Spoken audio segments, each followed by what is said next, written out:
So do you believe that Tupac's alive and well? Supposedly he's in Cuba working on new material. He put out in his music that he wanted people to believe this, that he was still alive. So I don't know if let him rest is the right term. I think Tupac's liking this from wherever he's at. Yeah. He's digging it. Got it. All you Tupac fans better listen up.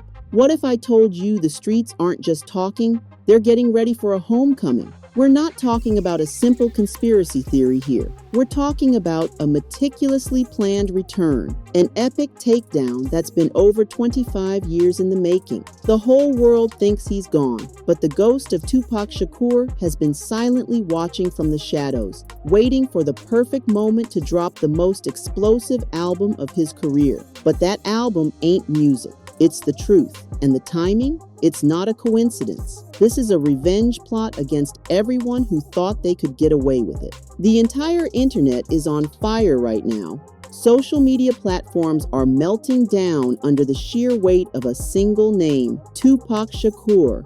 Not as a memory, not as a tribute, but as a living, breathing force about to tear through decades of carefully constructed lies.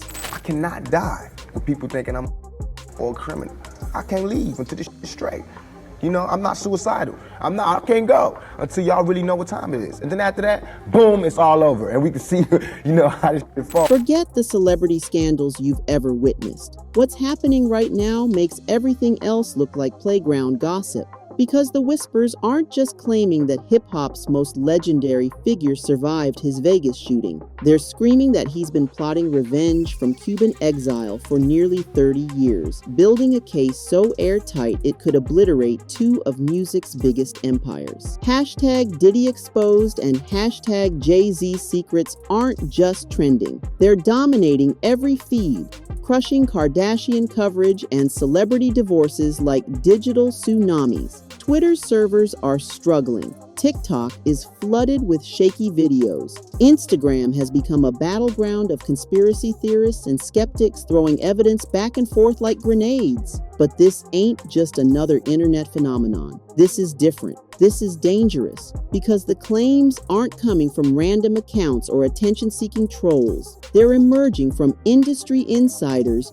former bodyguards, and people who actually knew the players in this deadly game. Veterans of the hip-hop wars are breaking decades of silence, whispering about Cuban safe houses, protection, and evidence that could obliterate two of music's biggest empires. The central claim is nuclear in its simplicity. Tupac Shakur didn't die in 1996. He disappeared.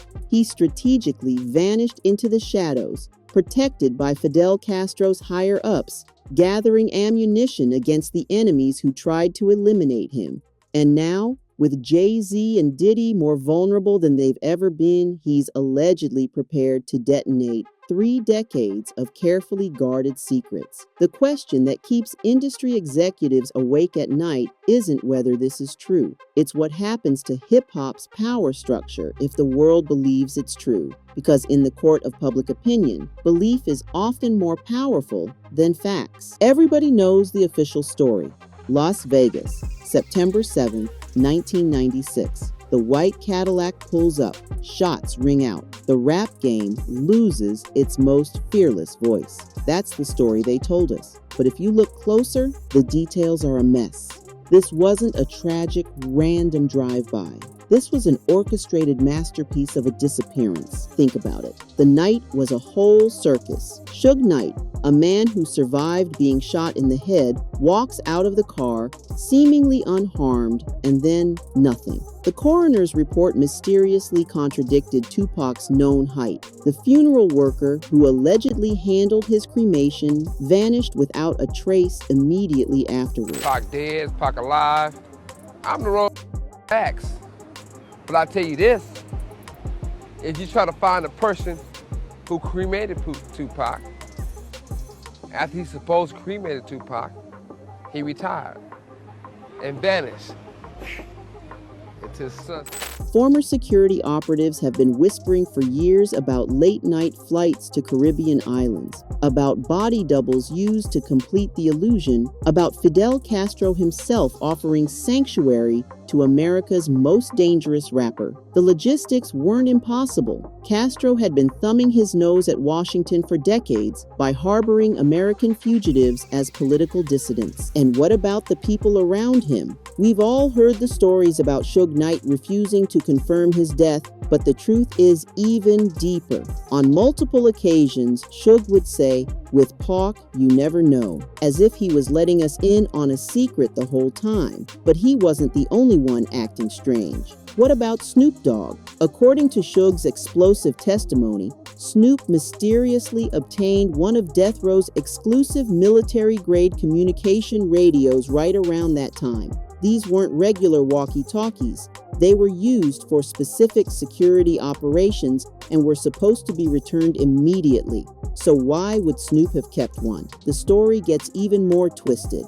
Warren G. later confirmed that Snoop was at his house watching the Tyson fight with his radio in hand. When the shots rang out in Vegas, witnesses heard Snoop say over the radio, "They got him," not "what happened" or "is everyone safe," but "they got him," as if he was confirming a completed mission. And it wasn't just Snoop.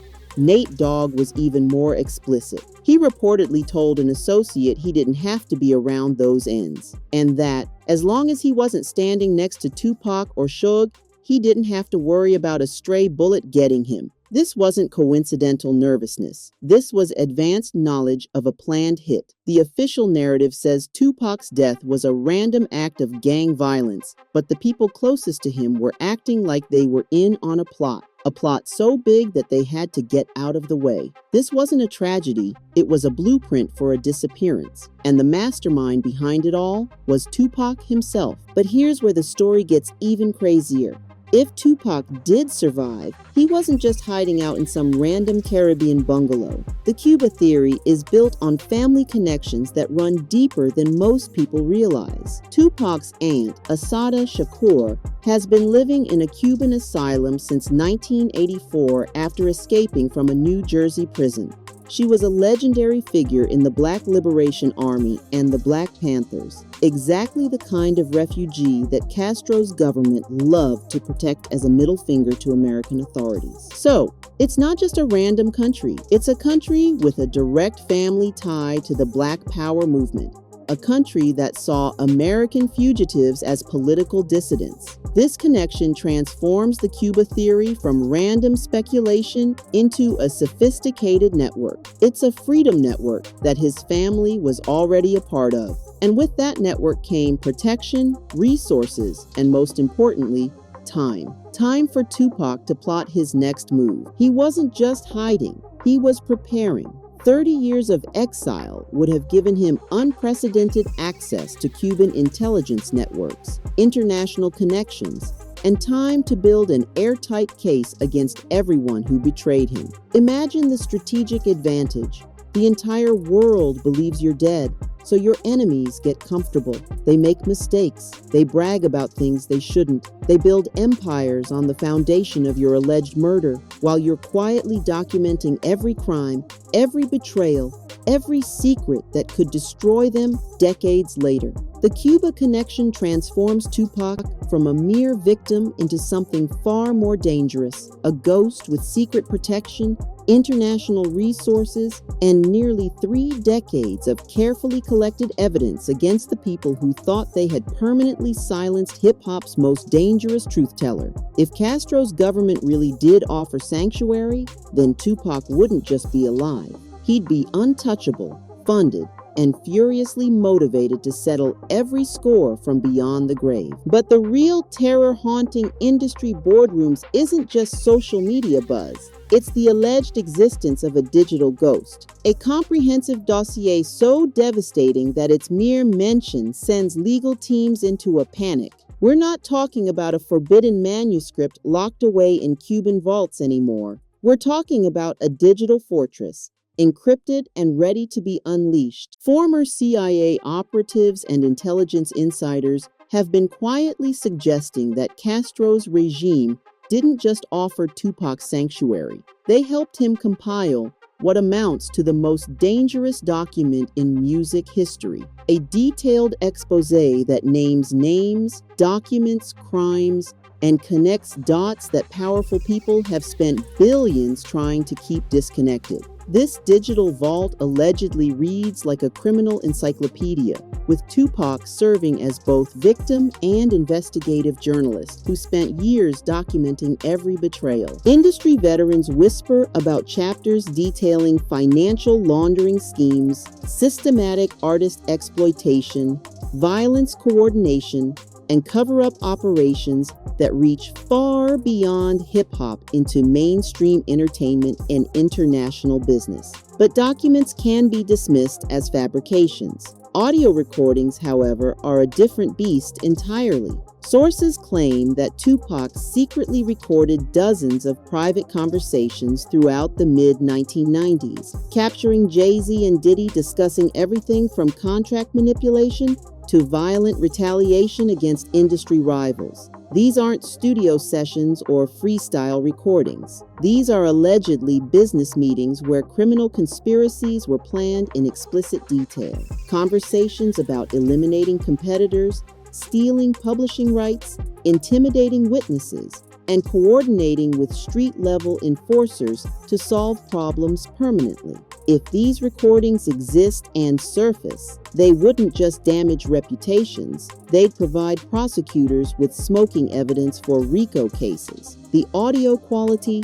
doesn't even matter. Voice recognition technology has advanced so dramatically that even degraded recordings from decades ago can be forensically authenticated. Jay-Z's distinctive vocal patterns and Diddy's recognizable speech rhythms would be impossible to fake convincingly, especially with multiple recordings spanning several years. The timing of these Tupac resurrection claims is no coincidence. It's strategic psychological warfare, launched at an exact moment when both Jay-Z and Diddy are most vulnerable to additional scandals. Federal prosecutors have spent years building cases that suddenly look like incomplete puzzles, missing crucial pieces that only Tupac's alleged evidence could provide. Diddy's current legal nightmare reads like a criminal enterprise manual. Federal charges for racketeering, assault, and coercion that prosecutors have compared to Jeffrey Epstein's operation. Seized evidence includes thousands of hours of recorded footage from infamous parties, financial records documenting exploitation,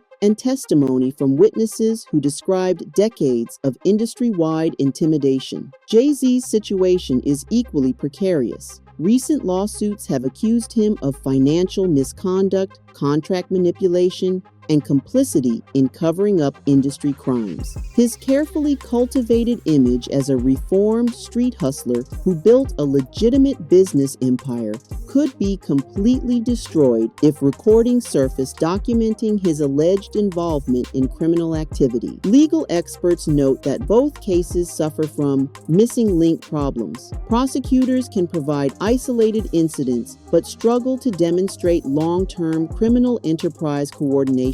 Tupac's alleged recordings could provide exactly those missing connections, especially if they document business meetings where criminal strategies were planned years in advance. The federal investigation landscape has also shifted dramatically. Prosecutors now have advanced resources for analyzing decades-old evidence, international cooperation for accessing materials in foreign countries, and motivation to pursue high-profile cases that demonstrate justice system effectiveness. Intelligence sources suggest that federal agencies have been quietly monitoring Cuban government communications for exactly these kinds of intelligence opportunities. If Tupac's evidence really exists and Cuban officials are considering releasing it, American prosecutors would likely know about it before social media conspiracy theorists. The perfect storm is complete. Two moguls facing serious criminal charges, federal prosecutors needing breakthrough evidence, international tensions creating intelligence opportunities, and social media generating public pressure for justice. Whether Tupac is alive or not, the legal vulnerability is absolutely real. But the most damning evidence for the Tupac survival theory comes from Suge Knight himself.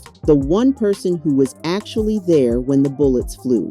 And his prison testimony reveals disturbing inconsistencies that suggest something far more sinister than a random drive-by shooting. According to Suge's explosive testimony, the night of September 7, 1996, was orchestrated from multiple angles by people Tupac trusted. We already touched on Snoop's radio, but let's go deeper. That radio was more than just a prop. It was a command and control device. When Snoop allegedly said they got him, he wasn't just confirming a death. He was confirming the successful execution of a contract. This wasn't a one-off hit. This was a business decision. Federal court documents now reveal that Diddy allegedly offered $1 million to Dwayne "Keefe D. Davis for the hits on both Tupac and Suge Knight. This wasn't random gang violence.